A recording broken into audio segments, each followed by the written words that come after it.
Cancer, welcome again to your forecast for May 2026. Unfortunately, I wasn't able to make it last month. I had a bad case of bronchitis, my fifth since COVID in 2021. I'm fully recovered now and able to do May, thank goodness. Thanks for your patience. And let's start this wheel rolling with the first transit off the rank, full moon in this fifth house of love affairs, creativity. You're able to dig really, really deeply into this Scorpio fifth house with this full moon here. And look, some of the emotions you may experience under this are not all good, but this is part of the spectrum of emotion. There's no point suppressing some of that. You need to learn the creative way to give it an uptick, a way of expressing it in a wholesome fashion. That's the lesson for that. We see that fifth house is also relationships, and when we see the moon starting the month with its fullness in the romance sector, then moving a few days later into this Jupiter moon opposition, then a wealth of emotions may come pouring out. So this could be a little bit of a lag situation, a bit of a delayed reaction.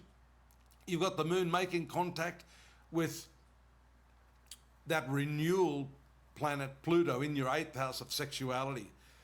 So there's a creativity, relationship, intimacy, all coming out very, very strongly in the first part of May. You'll notice the protective influence of Jupiter. We talk about this more in Vedic astrology, but in this case, it protects your main sign of Cancer. It's also an exalted position for it in this zodiac sign. In other words, Jupiter is functioning well.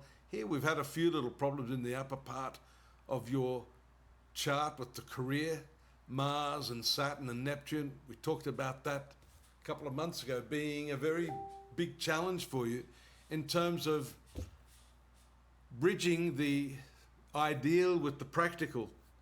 The dreams are there, but how do you translate that into practicality? The new moon may help you do that.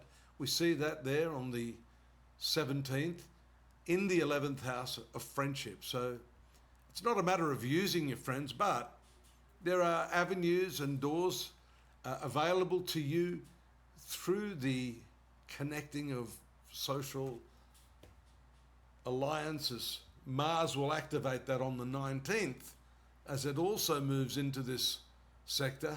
And this is an interesting little dichotomy here because Mars gives you the drive and energy to push into the social arena, while Mercury, Uranus and the Sun, especially around the 21st, start to activate this 12th house.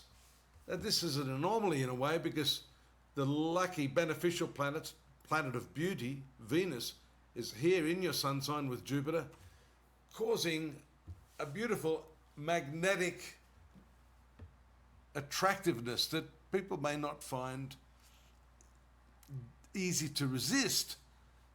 But whilst you've got that going on, this social activation, this personal activation, you've got this inwardness shown by the meditative 12th house being activated. And so with your karmic point also here in one of the spiritual sectors, the 9th house, there's a bit of a challenge here. This could be that you're starting to discover some of the dogmas or the conditioning of your early philosophical or religious viewpoints are going to be challenged by your own experience during this period of 12th house activation. I've got a whole lot more information there at astrology.com today. You'll notice the links. Please do like and subscribe to the channel. Drop me a note if you've got any technical question or you'd like more information on how to, understand your chart better. I'm here and available. I'm looking forward to your company again. Till next month, look after yourself. Bye-bye.